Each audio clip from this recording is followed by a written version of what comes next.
ओ ओ ओ ओ।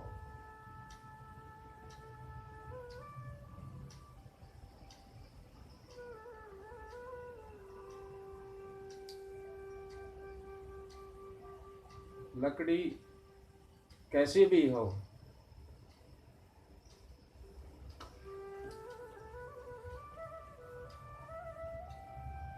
देसी हो परदेसी हो कहीं की भी हो, अग्नि उसको जलाकर भस्म कर देती है।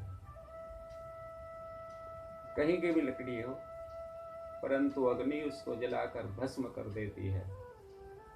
इसी प्रकार व्यक्ति देश का हो प्रदेश का हो कैसा भी हो कहीं का भी हो, यदि भगवान में प्रीति रखकर भगवान का होकर भगवान के प्रेम में प्रभु का होकर कर्म करता है तो भगवान उस पर कृपा करते हैं। जब भगवान का होकर मनुष्य कर्म करता है भगवान का भजन करता है तो उसी समय उसके सारे पुराने पाप नष्ट हो जाते हैं।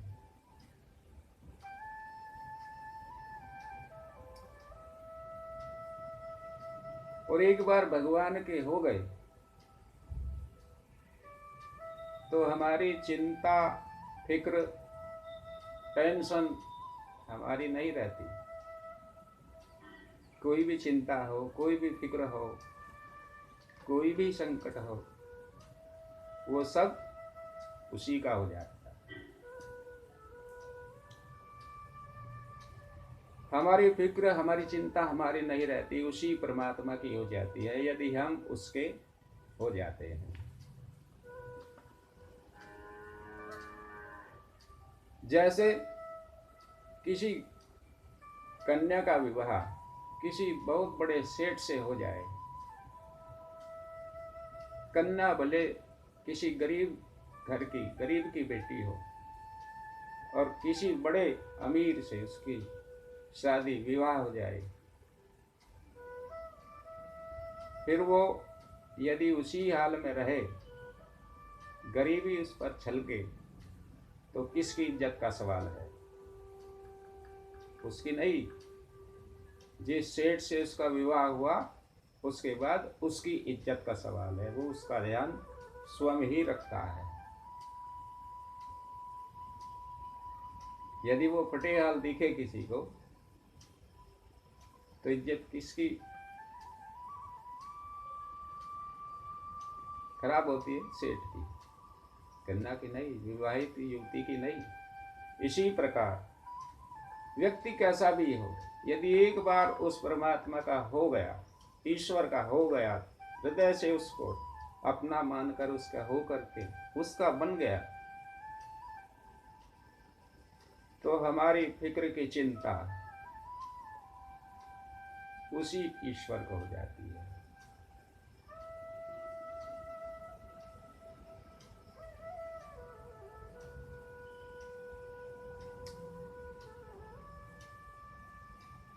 एक होता है तप व्रत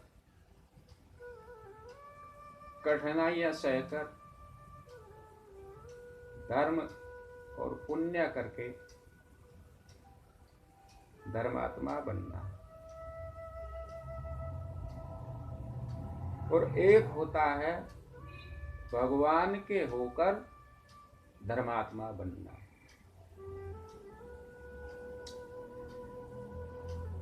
तप व्रत और जो धर्म पुण्य के कर्म होते हैं उसमें समय लगता है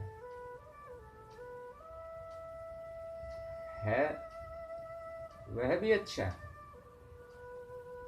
धर्म पुण्य कर्म करना तप व्रत करना अच्छा है, ईश्वर के नाम का भजन करना भी बहुत अच्छा है, परंतु इस प्रक्रिया में समय लगेगा धर्मात्मा बनने में। परंतु यदि हृदय से एक बार भगवान को अपना मानकर भगवान के हो जाएं, सब कुछ भगवान को समर्पित कर दें, समर्पण करते हैं भगवान के चरणों में और उसी ईश्वर के हो जाएं, तो उसी समय कैसा भी बुरा से बुरा व्यक्ति हो उसी समय धर्मात्मा बन जाता है, क्योंकि सर्वस्व अर्पण कर दिया ईश्वर के चरणों में, तो उसी समय धर्मात्मा हो जाता है।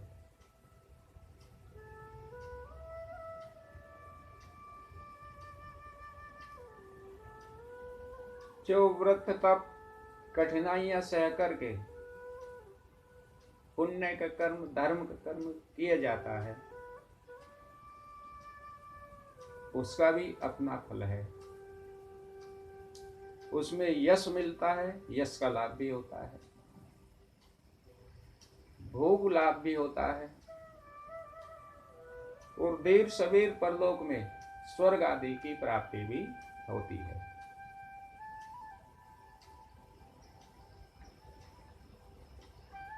किंतु जो भगवान के होकर भगवत प्रीति अर्थ कर्म करते हैं, वो ना भोग चाहता है,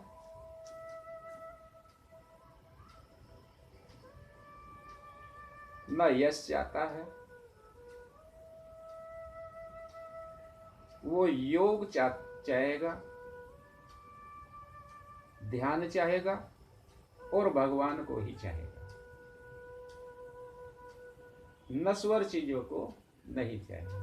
उसका लक्ष्य केवल भगवान की प्राप्ति होगी, वो भगवान को ही चाहेगा।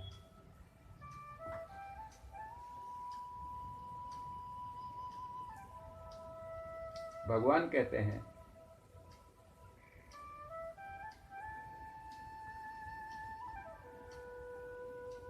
नाहम वशामि वैकुंठे योगी नाम हृदय न च मद भक्ता यत्र गायन्ति तत्र तिष्ठामि नारद।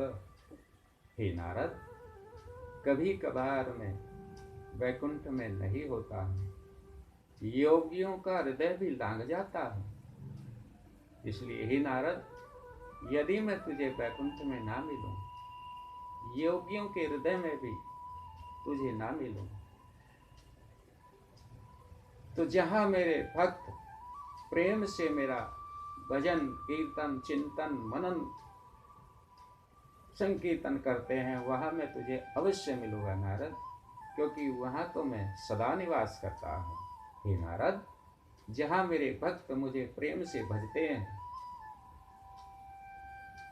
मेरे प्रेम में डूबकर संकीर्तन करते हैं, मेरा मनन करते हैं, चिंतन करते हैं, सुमिरन करते हैं, उन मेरे प्यारे भक्तों के पास मैं सदा निवास करता हूं।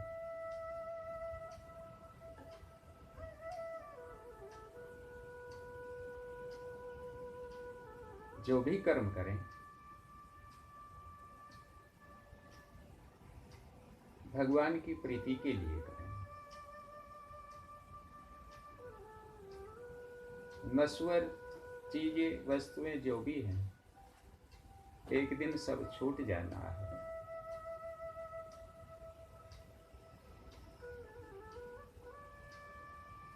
चाह वही रखें जो सदैव अपना होकर अपने साथ रहे,